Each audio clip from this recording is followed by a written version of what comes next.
2015년 11월 저와 제 아내는 이태리 로마에 가서 그 콜리세움을 방문한 적이 있습니다.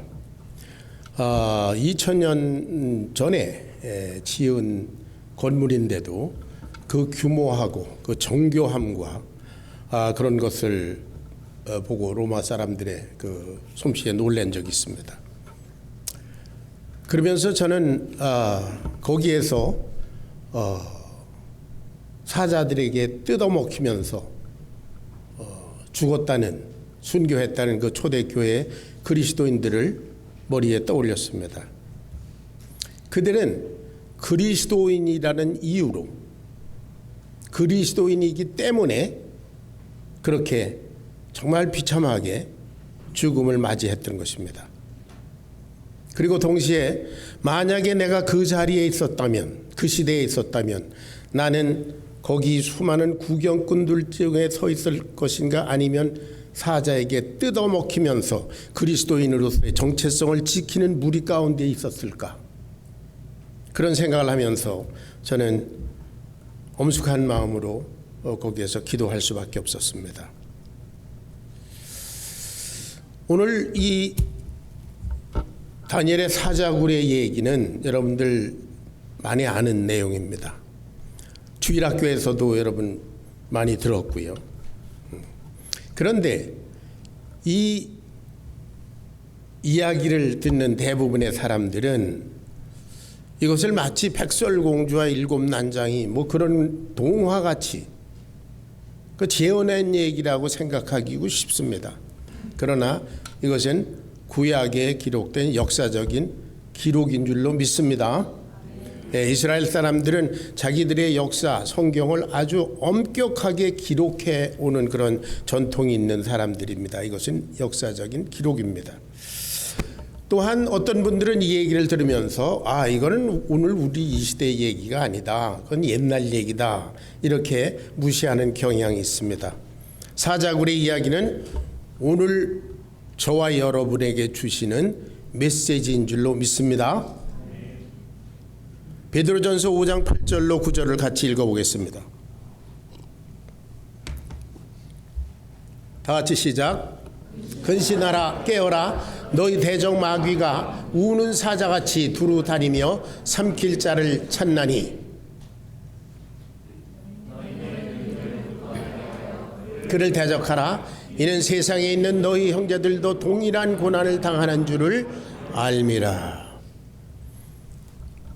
옛날에 다니엘 시대에 사자가, 굶주린 사자가 사자굴에서 으르렁거리며 삼킬 자를 찾았는데, 지금은 백주대낮에 저와 여러분을 삼키려고 으르렁거리면서 다니고 있다. 그게 마귀의 역사다. 마귀는 우리를 지금도 여러 방면에서 공격해오고 있습니다. 영적인 것, 육적인 것, 재정적인 것, 또 부부관계의 문제, 자녀와의 문제, 인간관계의 모든 것, 시기, 질투 등등 미움의 문제, 그 모든 문제들의 배후에는 사단이 있습니다. 마귀가 있습니다. 아니, 여러분 가운데는 이미 그러한 사자의 아가리, 그럼 좀 이상하죠? 그 속에 이미 고민 중에 있는 분이 있을 수도 있습니다. 지금은 그런 시대입니다. 오늘 이 말씀을 통해서 우리가 영적으로 무장되고 그리스도인으로서 하나님의 백성으로 산다는 가치를 재확인하시기를 주의 이름으로 축원합니다. 다니엘은 여러분이 잘 아시는 대로 페르시아 제국의 다리오 황제가 임명한 세 총리 중에 하나였었습니다. 그 방대한 그 나라를, 그 제국을 다스리려니까 왕 혼자 안 되잖아요. 그러니까 세 부분을 나눠서 거기에 총리를 하나씩 두고 또 다스리도록 그렇게 했습니다. 그는 유대인임에도 불구하고 페르시아 제국, 거기에 신임을 받는 총리로 임명되었습니다. 그래서 시기하는 자들이 많았을 겁니다. 그래서 6장 13절에 보면은 6장 13절을 한번 찾아보겠습니다. 다 같이 시작. 그들이 왕 앞에서 대답하여 가로되 왕이요 사로잡혀온 유다 자손 중에 그 다니엘 왕 그래 예 거기까지요. 다니엘을 얘기할 때 유다에서 사로잡혀온 포로 그렇게 얘기합니다. 유다 자손 사로잡혀온 포로. 그 다니엘이 바벨론에 잡혀갈 때가 BC 한 600년쯤 되는데요. 지금 이 다리오 왕 때는 한 5, 60년이 지난 후입니다. 그런데도 불구하고 이 사람은 아직도 잡혀온 포로 유대 자손 이런 별명이 붙어 있습니다. 잡혀온 포로라는 것은 그 사람의 인격을 좀 비하하려고 하는 그런 표현인 것 같고요. 유다 자손이라는 뜻은 뭐냐 하면은 그는 유대인이기 때문에 하나님을 섬기는 사람, 여호와를 섬기는 사람이다 그런 뜻입니다.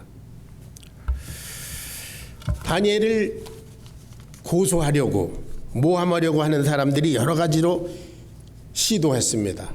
그런데 아무리 봐도 흠이 없었다 그래요. 뭐 결점이 없었습니다. 불법이나 탈법을 저지른 적이 없는 아주 충성스러운 그야말로 trustworthy 한 그런 사람이었단 말이에요. 그래서 이 모함하는 자들이 생각하기를 5절에 있는 내용입니다. 6장 5절 같이 읽어봅니다. 6장 5절 그 모함하는 사람들이 시작 그 사람들이 가로되 이 다니엘은 그 하나님의 율법에 대하여 그 틈을 얻지 못하면 그를 고소할 수 없으리라. 다니엘은 세상적으로 너무나 완벽해서 안 되겠다. 그가 섬기는 하나님의 그 율법을 가지고 한번 시험을 해보자. 이런 계교를 꾸몄습니다. 하나님께 대한 하나님의 말씀 율법에 대한 다니엘의 믿음을 시험하자는 것입니다. 마귀는 이렇게 교묘합니다. 창세기 3장에 보면 마귀는 아주 교활한 존재라고 그랬어요. 마귀는 우리의 약점을 압니다. 우리가 인간적으로 세상적으로 완벽하게 뭐 공부도 잘하고 법도 잘 지키고 뭐 품행이 그야말로 방정하게 반듯하게 그런 사람이라고 한다 할지라도 마귀는 거기서 그치지 않습니다. 우리의 신앙을 시험합니다. 우리 학생들이 있지만 대표적으로 내일 모레 내일 당장 월요일에 midterm이 다가옵니다. 마귀는 얘기합니다. 오늘 한 번쯤은 하나님도 이해하실 거야. 하나님은 미텀을 치러본 적이 없는 분이야.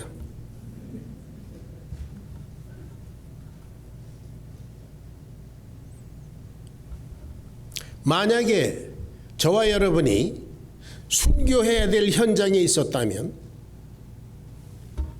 그런 익스큐즈가 가능할까요? 어쨌든 마귀는 다니엘을 시험하되 그가 믿는 하나님과의 관계를 가지고 시험하고자 했습니다. 그래서 다니엘을 모함하고자 하는 이 자들이 왕에게 그런 제안을 합니다. 왕이여 우리들이 모여서 의논했는데 앞으로는 왕에게 대하여 기도하는 것 외에 다른 신에게 기도하는 다른 사람이나 다른 신에게 기도하는 자가 있으면 사자굴이 쳐내기로 했으니까 왕이여 만세수를 하옵소서 박수 쳤어요. 그러니까 왕이 얼마나 기분 좋겠어요. 자기한테만 기도하고 자기를 숭배해 준다니까. 그러니까 도장을 탁 찍어줬죠.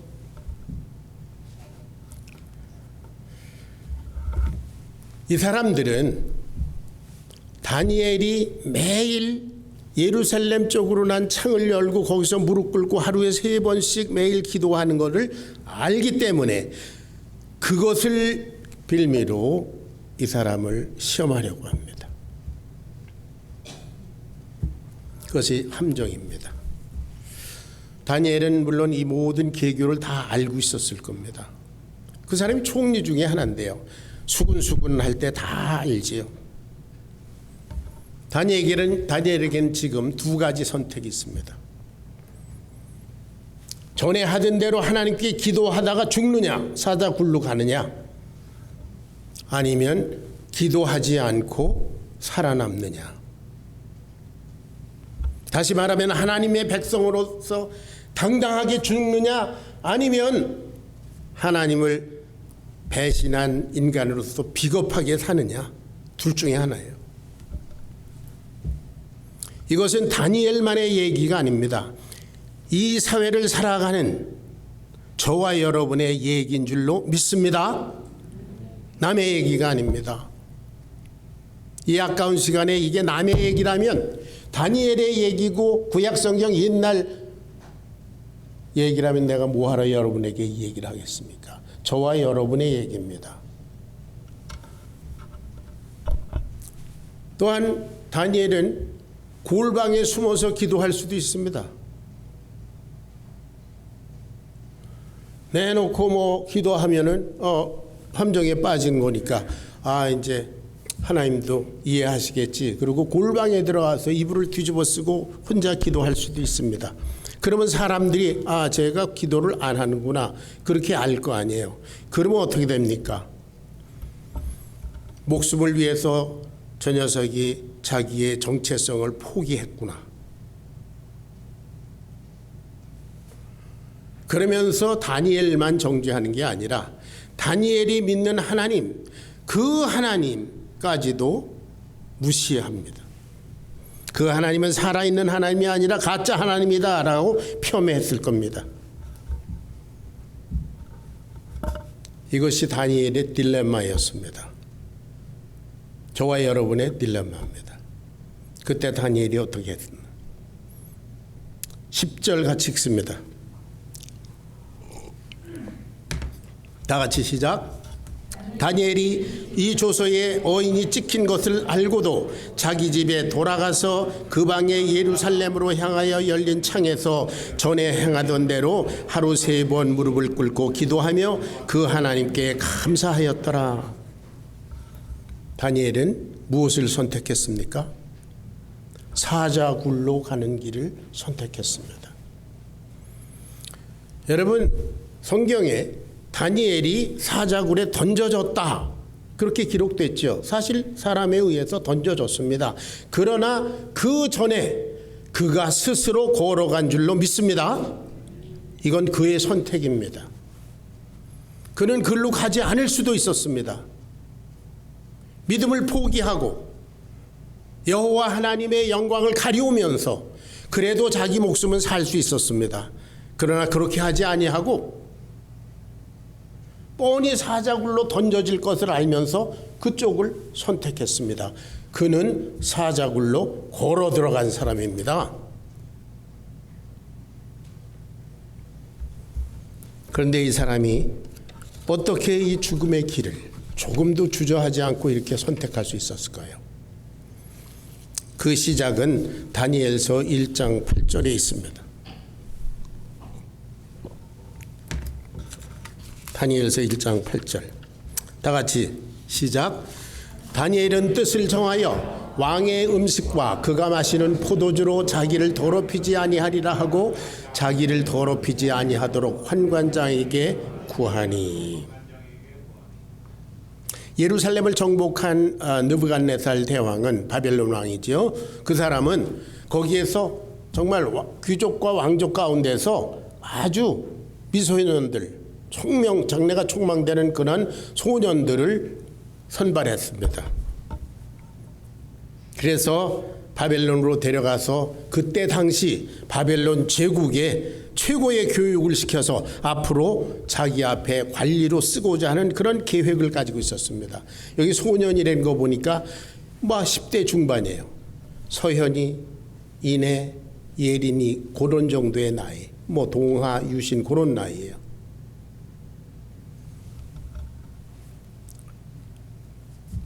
그들은 인생 일대 최고의 기회를 만난 것입니다.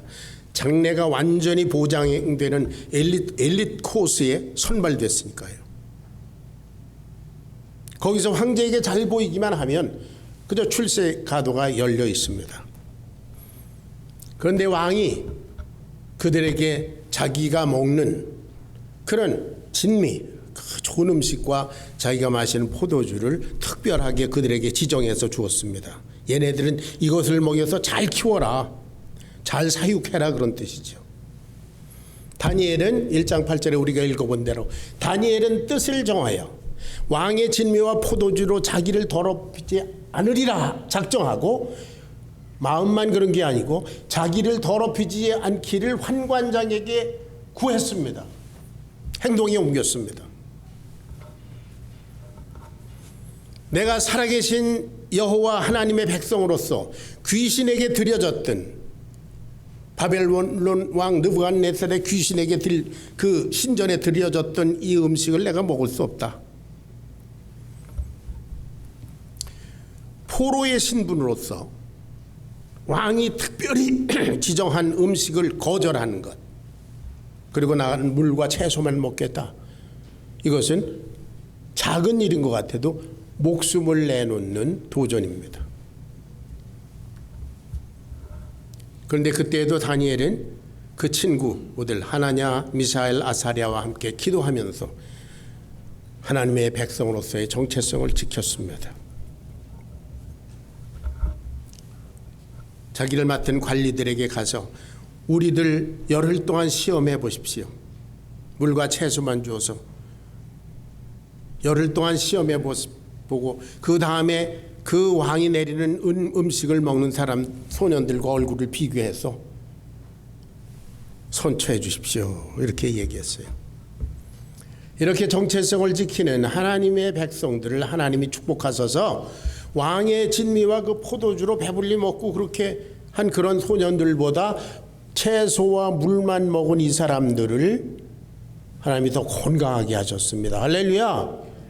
하나님이 무슨 일을 못하시겠어요. 그뿐만 아니라 이들은 지혜, 총명, 그리고 그 모든 일에 다른 소년들보다 앞서서 아주 크게 성공을 했습니다. 다니엘은 뜻을 정하여 왕의 진미와 포도주로 자기를 더럽히지 아니하리라 작정하고 그렇게 결단했습니다. 하나님의 백성으로서 정결하게 살고자 할 때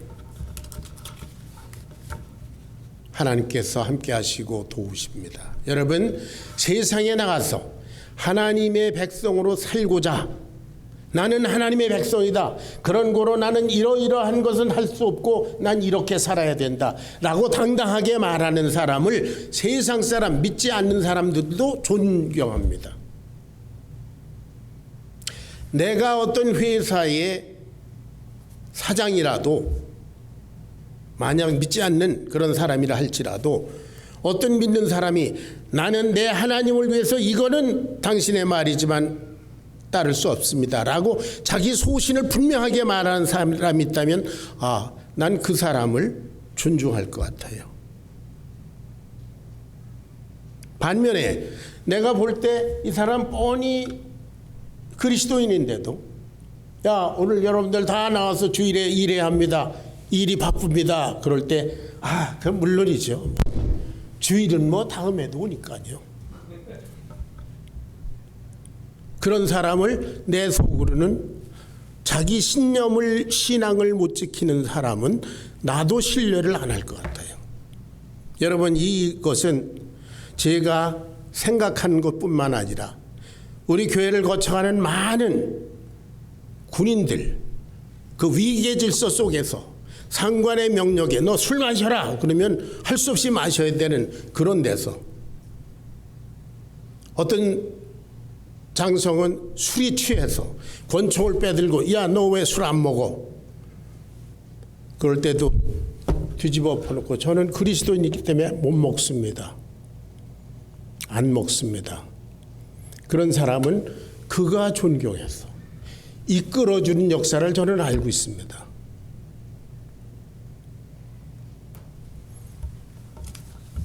하나님 앞에 정체성을 지키지 않으면 그 자신만 무시당할 것이 아니라 그가 섬긴다고 하는 하나님도 세상 사람에게 무시당하는 줄로 믿으시기 바랍니다. 그 하나님은 능력이 없어서 자기 추종자를 저렇게 비겁하게 만드는 하나님이라면 나는 그런 하나님 믿지 않겠다. 세상 사람들이 그렇게 합니다. 청소년 여러분, 자녀들 여러분, 하나님의 축복을 받으려면 먼저 다니엘과 같이 인생의 그릇이 준비되어야 됩니다.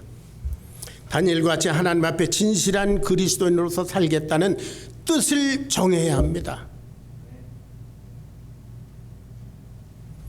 그리고 뜻을 정했으면 다니엘은 왕의 진미 뜻을 정하여 왕의 진미와 포도주로 자기를 더럽히지 않게 하리라 뜻을 정하고, 그리고 자기를 더럽히지 않게 하기를 자기를 맡은 관리 환관장에게 구했습니다. 생각뿐만 아니라 실행해야 됩니다. 그리고 그것을 위해서 올인해야 합니다. 다른 것을 희생하더라도 거기에 올인해야 될 줄로 믿습니다. 여러분, 하나님의 축복을 받기 위해서 뜻을 정하는 것이 아니라 뜻을 정하고 살면 하나님이 축복하십니다. 아멘. 여러분, 흥부의 놀부 얘기 아시죠? 복 받으려고 참새 다리, 제비 다리를 부러뜨리는 거하고 이미 부러진 제비 다리를 고쳐주는 거하고 전혀 다르잖아요. 다시 말씀드려요. 축복받기 위해서 하나님이 이런 축복을 해주시겠지, 내가 뜻을 정합니다가 아니고, 그런 거 상관없이 뜻을 정하고 그리스도인으로서 살겠습니다. 그렇게 살면 하나님이 자연히 축복하시는 줄로 믿습니다.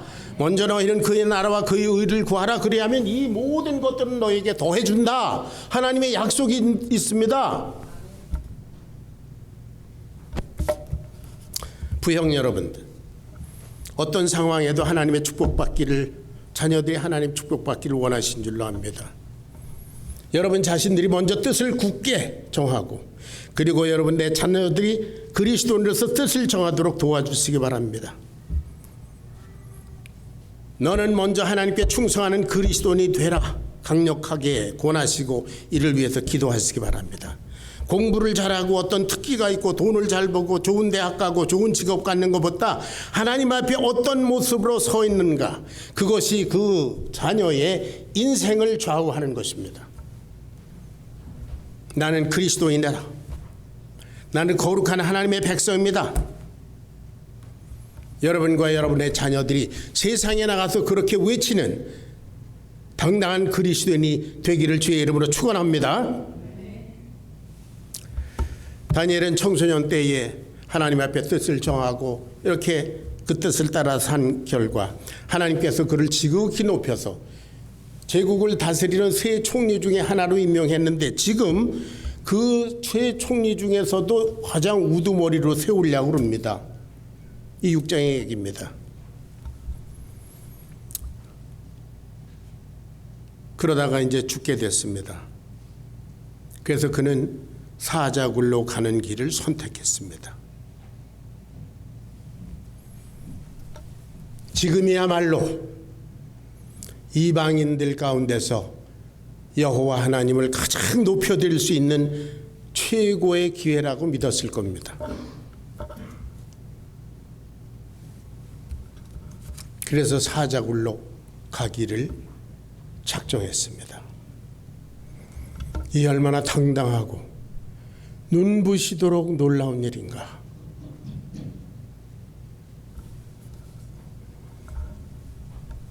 자신을 모함하는 그